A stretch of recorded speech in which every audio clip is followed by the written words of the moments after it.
Welcome to this week's edition of Off Script, and I have to tell you, as soon as I mentioned the subject to Jamie Redknapp, our guest this week, he winced, and understandably. It's injuries, and it's not because it brings back painful memories, but it's a painful part of the game, isn't it, Jamie? It's a painful part of the game. It's something that I certainly had to deal with.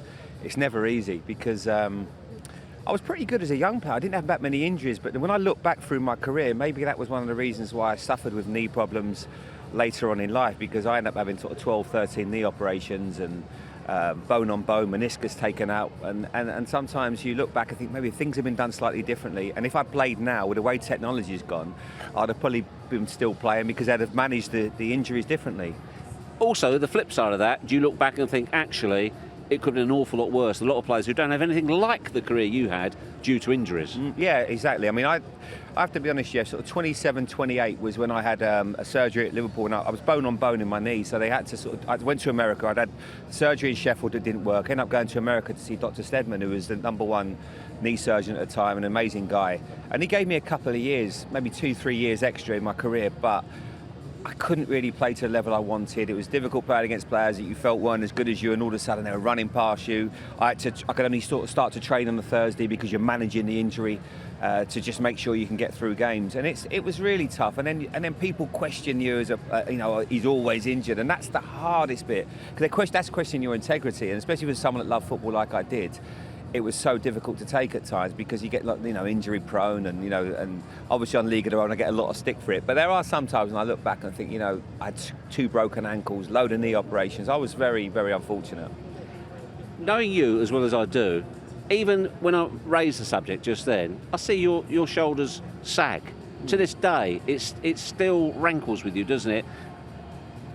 The fact that you had those injuries and the games you missed? Or is it, as you say, the fact people questioning your integrity, or if you like, let's be honest, your toughness in those days? Is that why, even after you've been retired for a good number of years now, is that why it's still, the subject's obviously not a happy one? No, of course it isn't. But you know what, Jeff? I have been so lucky as well, because football has been incredibly good to me. It's given me the platform to do what I do now, and all the different shows and the bits and pieces that I do, working on Sky. I'm incredibly proud of that. So, I retired at 31, and which is obviously young, but I know a lot of great players that retired at sort of 21, 22 years of age and never got to play for the country, never got to, captain Liverpool, captain Tottenham. So I'm so lucky. So I don't look back and think, oh, don't pity me. How can I? I'm an incredibly lucky guy. So I take it as, the flip side is it also got me into TV, working with good people very early on, and like yourself. Very much like myself. I learned a lot. I learned a lot from Richard and Andy at Sky, and that education has certainly helped me develop as a broadcaster. And I don't look back and think, of course there are what ifs, and playing for England was probably the worst thing, because I always used to get injured playing for England. That's when Liverpool fans used to go crazy. Why don't you just stop playing for England?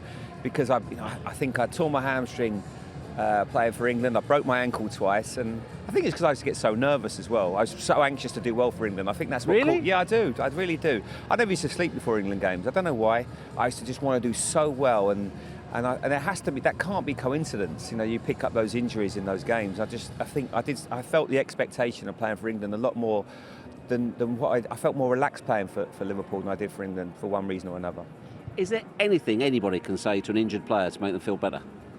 Not really. People try their best, and I think that's sometimes why I reach out to players now. If I see someone's got a bad knee, and you want a bit of support from people that have been through it. Empathy. Yeah, because when people, sometimes they'll call you up, or and you think, well, there's not a lot you can say to somebody. When you're in America and you're having surgery, you're a long way from home, and the day I retired from football, and Dr. Stedman, I remember come into the room in Colorado Vale, and it was that morning that Liverpool won the Champions League final, and the 3-3 game, and then obviously the penalties, and then the mixed emotions I had from obviously my team winning the Champions League final. Obviously I wasn't there at the time, and then me being told you're never going to play football again. I mean, I can't lie, I cried my eyes out because it was heartbreaking. But these things happen, and you get on with your new life, and you think, right, what's next? And getting into the media with Sky has just been amazing. It's so lucky for me.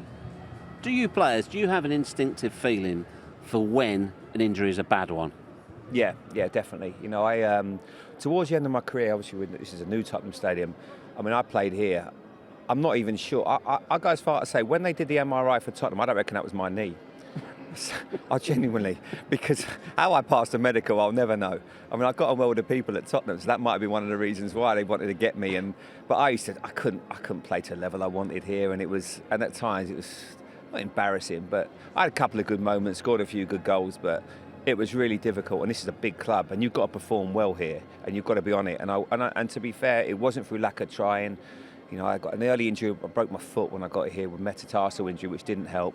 But when you can't train until a Thursday, you know, that's really difficult. And it was tough to take at times, because people then, and people then question you as a footballer. And you try to remember the good things. And, you know, that's when I don't know if players do it when they're injured now. I try and watch good games of me, watch goals, just to try to build my confidence, to make sure you realise that actually when you can come back, you can be that player again. If you had the chance to do it all over again, is there anything that you would do differently with regards to injuries, whether the way you managed your career, the way you played, or anything at all, or do you accept it's just part and parcel of what's been a wonderful life in football and the media in football as well? Or hindsight is a wonderful gift. Could you have done anything differently?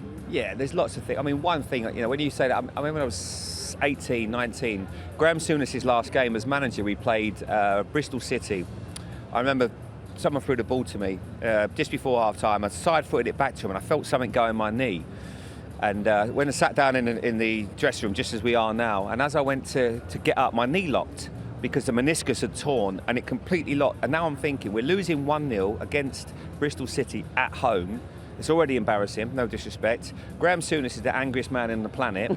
He's given a team talk and slaughtering all of us, and now I've got to tell the doctor and tell Graham Souness I can't play anymore.